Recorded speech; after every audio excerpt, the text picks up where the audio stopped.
Assalamualaikum warahmatullahi wabarakatuh. Sahabat yang dirahmati Allah, perang antara Israel dan Iran secara langsung belum pernah terjadi dalam bentuk perang terbuka penuh, seperti perang antara dua negara pada umumnya. Namun, konflik antara Israel dan Iran adalah salah satu konflik paling kompleks dan berbahaya di Timur Tengah, karena hal itu melibatkan perang proksi, serangan udara terbatas, operasi intelijen, sanksi dan tekanan diplomatik dan ideologi keagamaan, serta geopolitik.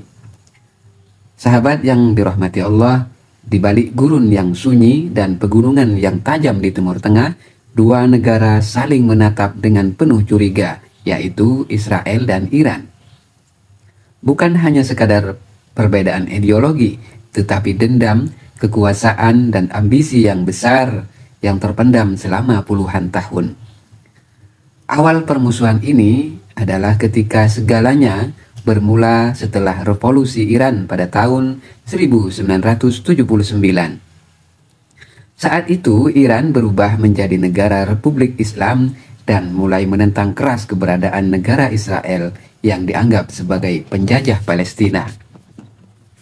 Iran menyebut Israel sebagai rezim Zionis dan musuh Islam. Pemimpin tertinggi Iran saat itu, Ayatullah Khomeini, bersumpah tidak akan mengakui Israel selamanya. Israel pun menganggap Iran sebagai ancaman eksternal eksistensial negara yang ingin menghancurkan mereka. Iran mendukung berbagai kelompok militan yang memusuhi Israel seperti Hizbullah di Lebanon, Hamas di Gaza, milisi Syiah di Suriah dan Irak. Iran memberikan senjata, uang, dan pelatihan sebagai bentuk perlawanan terhadap penjajahan Israel. Sementara itu, Israel tidak tinggal diam. Israel melakukan serangan udara diam-diam ke basis Iran di Suriah, menghancurkan gudang senjata, markas militer, dan konvoi rudal. Mereka juga melakukan serangan cyber termasuk terhadap fasilitas nuklir Iran. Puncak ketegangan antara keduanya yaitu pada tahun 2024 dan 2025. Pada tahun 2024 hingga 2025, situasi semakin memanas setelah perang antara Israel dan Hamas di Gaza tahun 2023 hingga 2024, Iran dianggap berada di balik serangan besar ke Israel. Serangan balasan. Pada April 2024, Iran meluncurkan lebih dari 300 drone dan rudal ke arah Israel sebagai balasan atas serangan Israel ke konsulat Iran di Damaskus, Suriah, yang menewaskan komandan penting garda revolusi Iran.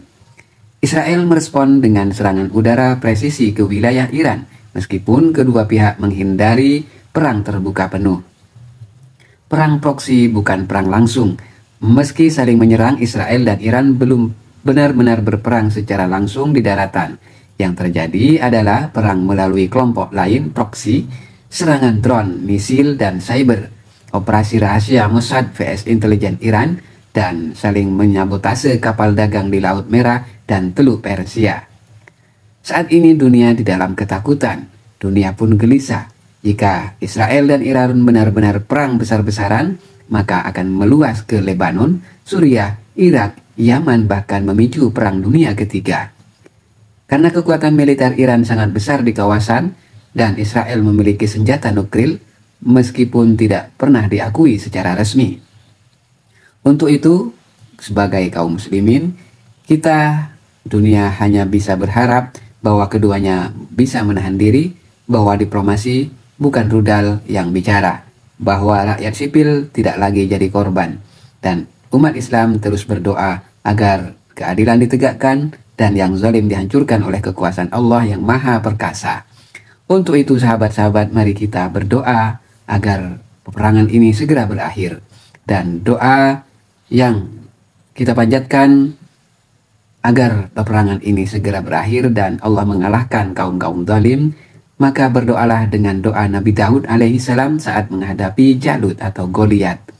Adapun doa Nabi Daud saat itu adalah Bismillahirrahmanirrahim. Rabbana afrigh alaina sabra wa thabbit aqdamana wansurna 'alal qaumil kafirin. Al-Quran Surah Al-Baqarah ayat 250.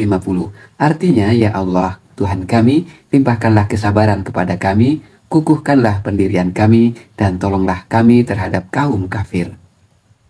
Bacalah doa ini setiap kita selesai sholat fardu atau setiap kapanpun kita memiliki kesempatan untuk berdoa agar Allah memberikan pertolongan kepada kaum yang lemah dan segera memberikan ganjaran dan juga memberikan hukuman kepada kaum yang zalim. Dan ada juga doa memohon perlindungan dari kezaliman, yaitu Bismillahirrahmanirrahim. Allahumma manzilal kitabi sari'al hisabi ihzimil ahzab Allahumma zimhum wazalzilhum. Ya Allah, ya Tuhan kami,